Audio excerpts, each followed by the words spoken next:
Pour la première fois au monde, une équipe de cardiologues est parvenue à remplacer la valve pulmonaire défaillante d'un jeune malade sans opérer à cœur ouvert.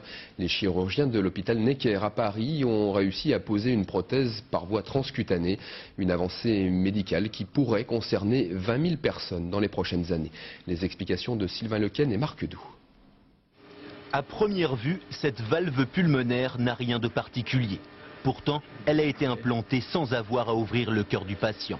Ce procédé a été imaginé par le docteur Bonhoeffer, le cardiologue allemand qui travaille depuis 6 ans à Necker, a réalisé une première mondiale en remplaçant, selon cette méthode, la valve défaillante d'un enfant de 12 ans. Chez cet enfant, c'était le moment de l'opérer pour la 4e fois.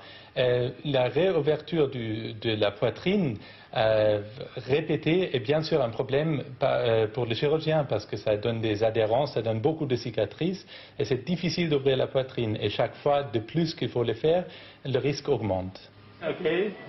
La technique consiste d'abord à compresser cette valve pulmonaire avant de la coudre sur un ressort pour la faire parvenir enfin jusqu'au cœur par la veine fémorale.